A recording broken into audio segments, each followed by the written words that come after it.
Okay, welcome back everybody. This week we're going to talk about the security manager and security leadership.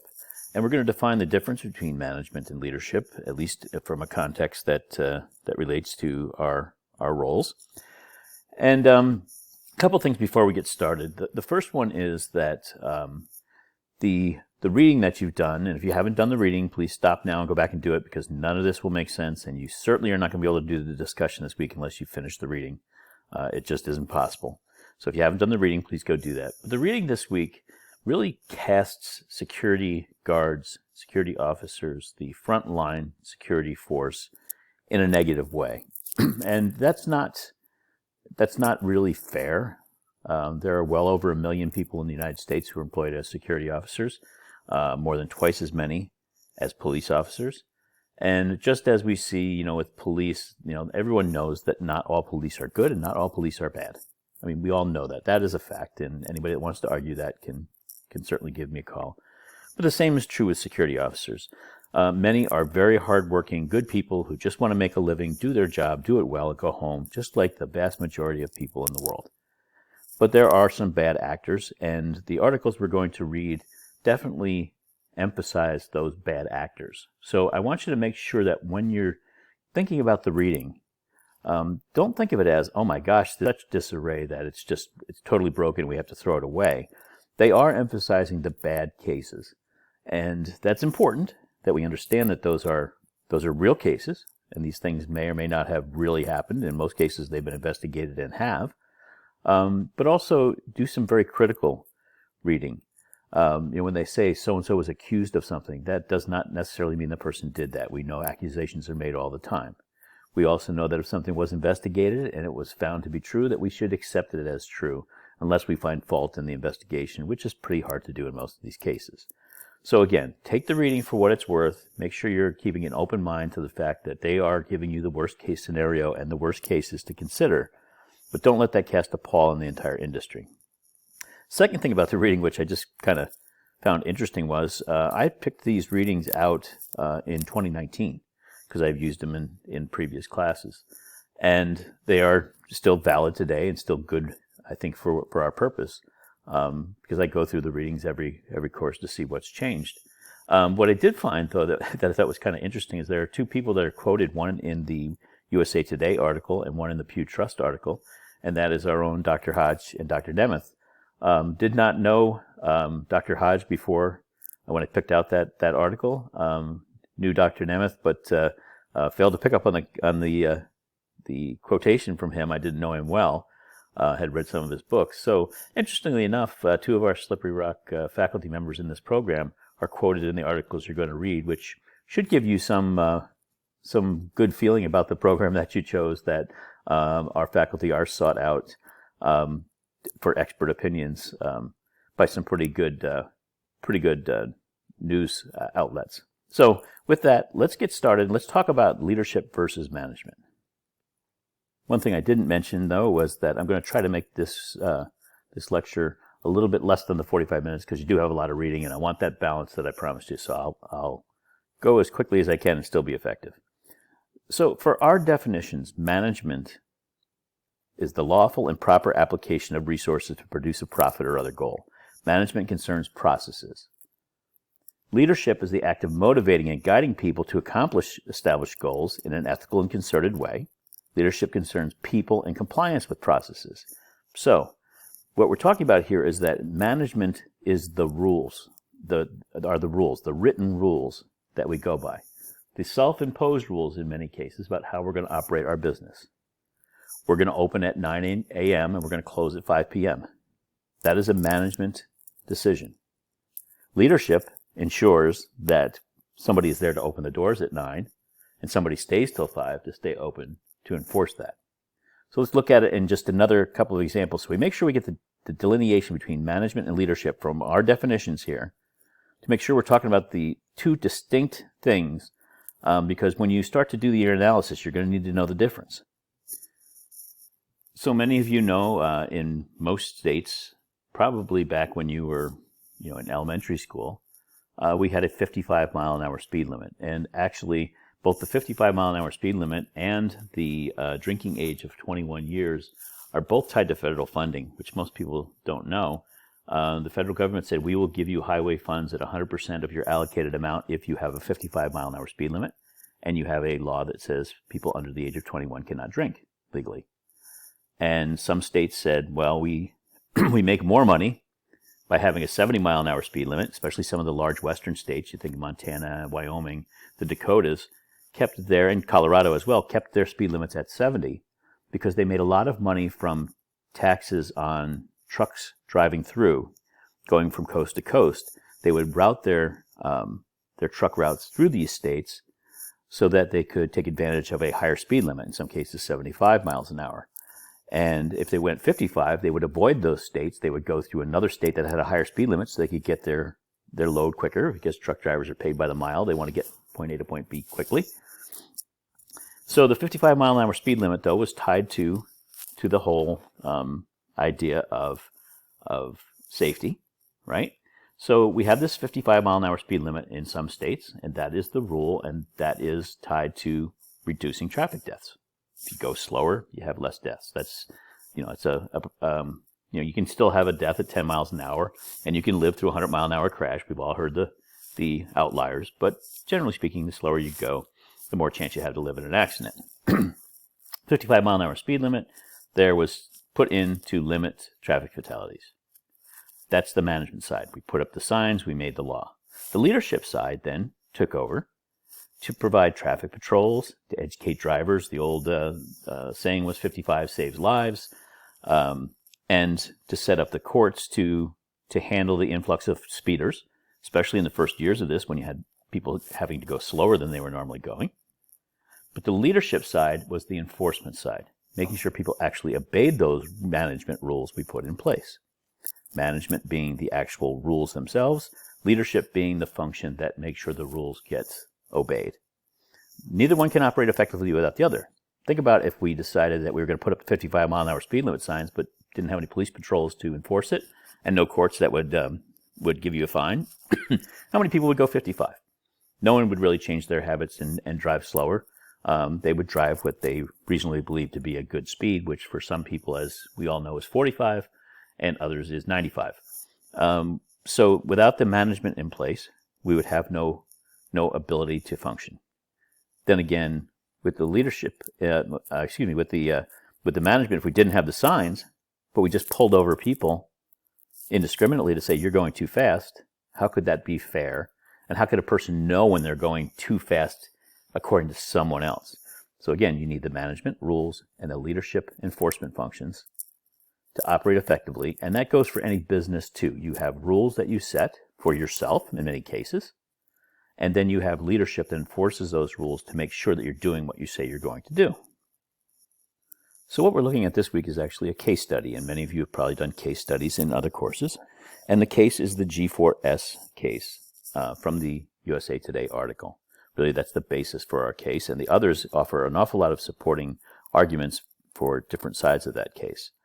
It's a 2019 case. Many of the cases listed there are, may have been adjudicated but under appeal. So we're going to go with what we know from the 2019 article. You certainly can look up and look at dispositions of some of those cases if they've yet been adjudicated or finally decided. But go with what you know in the article if you so choose, because I think it really presents the case. It presents the worst case scenario, as news articles often do, right? The news is part reporting and part sensationalism, no matter who reports it. And there's a certain spin on any news article, be it one way or the other, pro something, anti something. It's very common. You as an academic have to discern if the issues are systemic or anecdotal. If they're just thrown out, well, this happened and that happened, okay, fine. I mean, you can't say that there was a slip and fall on the Slippery Rock campus, therefore all roadways are slick and people should not be walking. It may have just been somebody with no coordination like me that slipped and fell. So you have to discern which are really systemic issues. Is the entire campus icy all the time and they're not, protecting the roads? Or is it just Brian out there slipping and falling because Brian has no coordination? You as an academic have to kind of look at that. Look for patterns. That's really what's key. And patterns in all of the articles, not just the G4S one, but look at patterns in all of them. What are you finding that really are the things that stick out that you say, this is why this problem occurs more likely than others? And then look at legal mandates versus society's expectations. What is the law telling guard companies they must do versus what people think they're telling them what they must do? Is it something criminal? It may be a failure of management. It may be a failure of leadership. Look at each one of these cases and say to yourself, what really happened here? Were there no rules? Therefore, this happened? Or were there rules and nobody followed them? That's why this happened? Or should there have been a law rather than a rule, then everybody would have had to follow it? Look at each one of these cases as you read through it and try to determine whether it's a potential failure of leadership or management. Since the basis of this case study in the articles really is about crimes committed by security officers, and in this case by security officers in one company, although the other articles discuss it broadly across the industry, if you look at the rate of crimes committed, this is one of those spin things that I want to make you aware of. In the general population, you'll see that there are 3,888 crimes per 100,000 people committed in the U.S. per year. G4S employees, the crimes committed were 1,587 per 100,000 employees. So essentially, G4S employees are committing crimes at half the rate of the general population, based on the research done in the articles. So, to try to say that G4S has nothing but criminals and they run amok, well, that's not entirely true. They certainly that 1,587 crimes per 100,000 employees is not acceptable. 0 is acceptable in the security industry, in my opinion, but we're never going to find that. We're not going to find utopia. And in fact, when we compare that, there are almost 1,000 crimes per 100,000 police officers committed each year in the U.S. These are crimes that they're arrested for.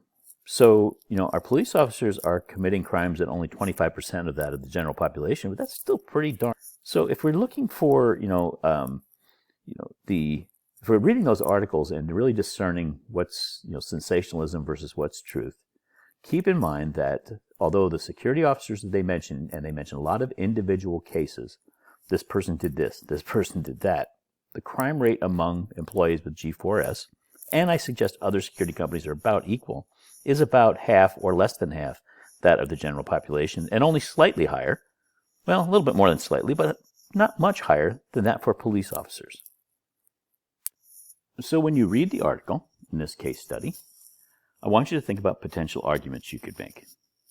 And you're going to have to hone in on one argument as your main one before we're done. So here's some just potential arguments. G4S should have known not to hire those cited in the article.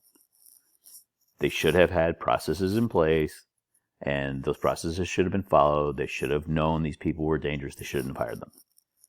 Argument could say that they were negligent in hiring because they didn't check all available sources. You could say that they should have properly investigated the internal complaints, because a lot of these eventual outcomes were red flags all around them from internal complaints from other employees saying this person isn't right, this person isn't treating me well, this person has committed a crime against me. So you could say, that G4S should have known in the first place, or they were just negligent because they didn't check all the sources. They only checked the sources that the law may have required them to check. And again, is that their fault if that's what they're required to check? And they should have investigated the internal complaints to avoid some of those outcomes. Would that have helped them? Did they fail in leadership? They had the rules in place, they just didn't lead. So there's a couple of potential arguments, and there are more. You could also take the other tact and argue that G4S did the minimum legal checks that they're required to do. There's no reason, there's no law, there's no management function that says that they need to go beyond that. In fact, to do that would make them less competitive than other people in some cases. So when we had that 55-mile-an-hour speed limit, are we saying that some drivers can only go 45 because that's better for them? And we're going to enforce 45 on some drivers and 55 on others. Would that be fair to those other drivers who now must go even slower and get to their destination even later? A lot of the cases that are cited occurred after the person was hired. And a background check is done at hire. Now, a background check was done on me in 1987 on hire, And although I've had a couple of them since then for government clearances, any employee that was hired the same year as me in the company that I work for today would not have had a recheck on their background check. It's not required except for in certain positions. During that 30 plus years, anything could have happened. I mean, I could have had domestic violence arrests. I haven't. Could have had DUIs. By the way, I haven't. But anything could have happened. The company would not know because it happened after hire. And in the case of G4S, many of these incidents that are listed in the articles happened after hire. And then finally, the mental health variable. You can hire somebody and they appear to be quite stable and, they're the type of person you want to hire. And outside influences, domestic issues, financial issues, just simple, biological mental health issues take place, and this person does something. In the case of Mateen, that was the shooter in the Orlando nightclub, a G4S employee. Could G4S have foreseen that he was going to do that? I think had they done that, they would have certainly got him out of their employ to avoid bad press, if nothing else, and hopefully would have contacted authorities to say this guy's a real potential problem. But mental health is a variable, and it's a snapshot in time when you're hired, and no employer can really tell, even with a psychological exam, can really tell what you're going to do 1 minute to the next. That is a personal decision, and sometimes controllable, sometimes not. When you're making that argument, deciding which argument you think, really, and we're really talking about, was it a failure of management or a failure of leadership? Were the rules not there, therefore, there was no reason for G4S to do anything different? Or were the rules there and they didn't follow the rules and there was a failure of leadership? You really got to look at the other articles. The CLEAT and the Pew Trust examples talk about the fact that there is no standard for licensing or verifying or checking or training security guards in the United States. In some states, it's a matter of come in, interview, and that night you are on an armed post with no training, no background check, nothing. In other states, it takes a minimum of 40 hours training, which to me is very low, but still it requires training, background check, psychological tests, and licensing. The Federal Protective Service, it's our federal government. The Federal Protective Service, an organization which some of you may go to work for someday, provides security for government facilities. And the FPS has the same issues with security personnel. Is this poor management? Is this, the rules aren't in place to protect the protectors, to protect the government buildings that these people are protecting? Or is it that the rules are in place and the companies that are supplying people just aren't following them? And then we have to talk about vicarious liability, which means that vicarious liability means the employer is responsible for the conduct of the employee. And in some cases, that may be true. In other cases, it can't be true. For instance, if an employee commits suicide while on the job, how could an employer be responsible for that? They cannot. The person took their own life. They made that decision, be it from a position of health or non-health mentally, but they made that decision. The employer is not liable for a case of suicide on the job. However, if the employer arms someone and they use that firearm and they shoot someone and we find out that the person had a history of shooting people, had previous shooting incidents, and the employer did not do proper screening, did not train the person how to use the firearm, did not give them a use of force policy to understand, then there is some liability on the part of the employer. So you have to understand where the employer's liability starts and stops, and that's really a variable based on many factors. But there's the argument of the employer is responsible for what their person does, and there's the free will that that person can do what they want. The employer can't stop it, can't foresee it. Therefore, where does the liability lie? Really, it comes down to foreseeability. Should the employer have been able to foresee the actions of the employee and taken steps to stop it before it happened? When you're making your argument, which you will make in your discussion this week, I want you to use these articles as well, the CLEAT and Pew Trust examples and the FPS example, to understand the management side. What is in place as far as rules? Have governments and companies and others put rules in effect that actually protect us from bad security guards? And if they have, is the problem that we're not following those rules? So are they there? Is management in place? And are we following them? Is leadership in place, or is it some combination of both? Going back to the articles, because the reading is the important thing this week, right? What you're going to base all of your work on. How much of this problem is regulation and controls? I mean, are the different rules from different states? I mean, look, there are a lot of border towns. It would not be unthinkable for somebody from Pennsylvania to go to Ohio to go to work. People do it all the time, and vice versa. So if Pennsylvania requires that a security officer be licensed and be trained, and Ohio does not, and I have, the need to make some money right away and don't have time for the training, maybe I just hop across the border and get my security job in Ohio. Is that hodgepodge of rules and the lack of rules in some places causing the issue? Again, management failure. Did we have processes in place? I mean, if there are no processes in place, if we have no rules and we have no requirements, then we can't expect to have a great outcome.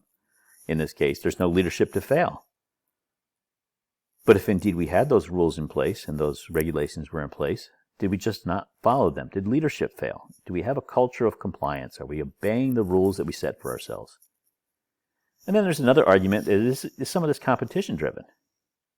If we had a high quality competitor, someone who just said, these are our internal rules, we never violate those, and that's the way it is, and our record will show that we don't have these problems, would that force the others to do the same?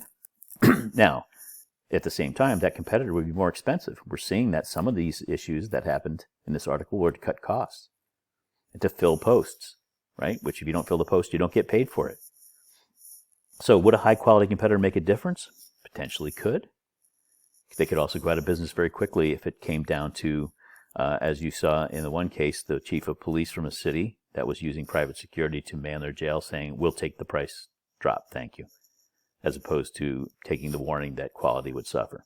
So those are really the arguments that can be made on any side of this particular issue with the G4S case. And you're going to make that argument for us this week. So in this week's discussion, you're going to make an argument. You are going to pick one of those first four on this list to be your argument, and I will spell these out in the discussion. First argument, management was in place, but leadership failed. That's a moral argument. We said we were going to do certain things. We didn't do it. That was the failure. Second argument is leadership was in place, but management failed. We don't have the rules in place. We're willing to enforce the rules, and we're doing the best we can inside the framework that's been given to us, but there are no rules or laws in place.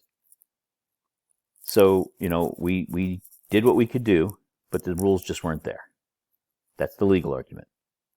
We can say the system failed as government did not provide proper guidelines and regulations to protect the public, period. The regulatory argument.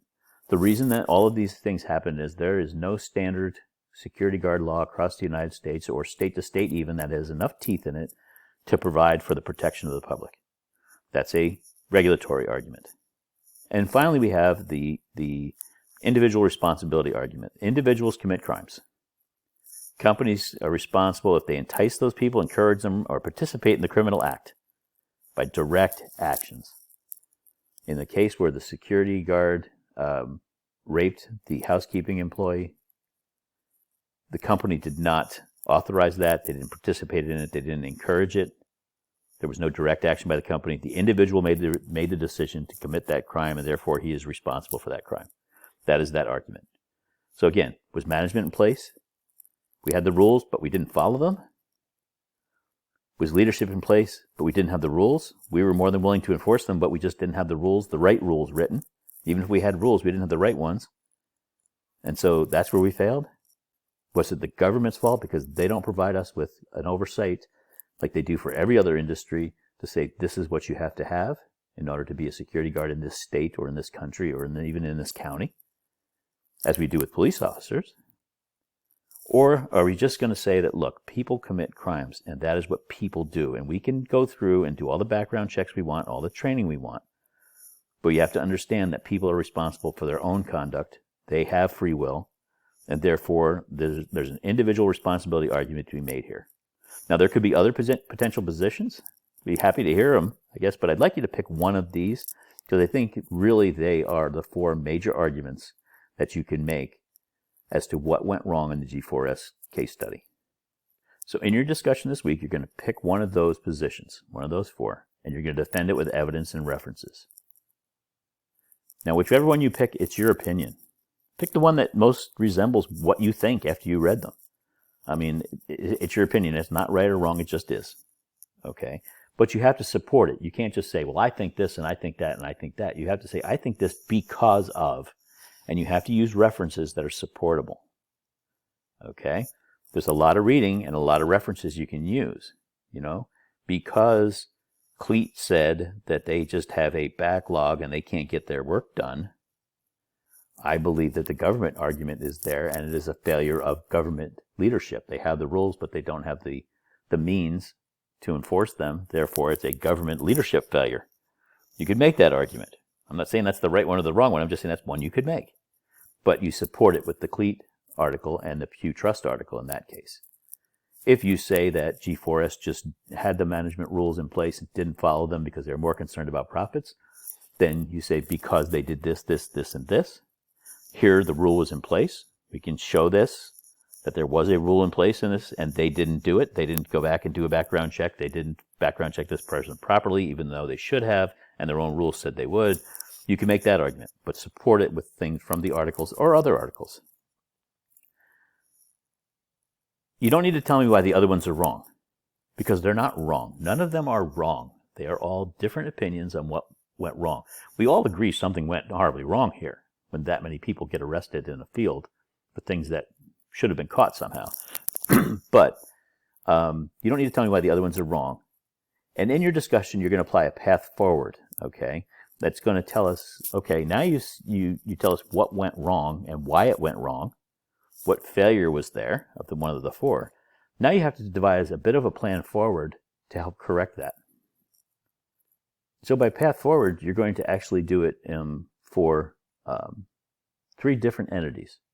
Once you determine what argument you want to go with, and you support that argument with references, you need to use those references and what you've learned to devise a path forward for G4S specifically. What should that particular company do to change their ways and have a better outcome?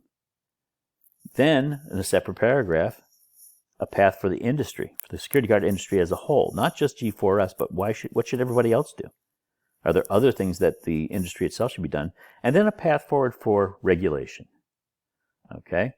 Nationally, regionally, by state, what should we be doing potentially to help with a regulatory oversight that might help preclude these types of problems that G4S had in the article? I say internationally, that one's unlikely because international laws are really different when it comes to all kinds of labor. So you're not really going to find one that says everybody in the globe needs to do it this way. But if you want to think nationally, or you want to think by state, or you want to think by region, that's cool too. But a path forward for regulation. Is there any change in regulation needed? Yes or no? And if so, what's needed? And how would we set that up and enforce it? Okay, so here's the format for your discussion. I'm going to lay it out for you. In paragraph 1, you're going to state your position. Which one of those choices do you pick? And you can say why in the first paragraph, generally from your opinion. In paragraph 2, you're going to give solid references to support your position. Why do you think that way? Well, because the article or other articles I've read say this, this, this, and this. In the third paragraph and beyond, you're going to talk about a path forward for G4S, the industry, regulation. You can do it in one paragraph. I would suggest you're going to need more than one to do it, but you can do one per, up to you. And then in a final paragraph, I want you to give an implication or a path for an individual security manager, for you in the future, how you can avoid what happened to G4S as a customer of them. Okay? You're using a security guard company. How can you as a customer avoid some of those things happening at a facility where you're the security manager and you're using a contracted security agency? That will be your last paragraph. There are 3 responses due this week. Only respond to those who selected a different position as yours. If you decided that this was a failure of management because there weren't enough rules in place by the company, then don't answer back with somebody else saying, yes, I absolutely agree with you. That's the same position I had. Good job. I don't want to hear that. You're going to respond to somebody who selected a different position as yours. You're going to give one reason why you support their position and one reason why you would not support their position. Every position is supportable in some way. If you say it's a failure of management and I say it's a failure of leadership, I can find reasons why you're right, and you can find reasons why I'm right, and that's what you're going to do. So, respond to somebody. You're going to give a reason why you support their position, and a reason why you don't support your position. Each one of those responses is going to be a minimum of 100 words, and I will be counting, as you know, and there are 3 required by Sunday.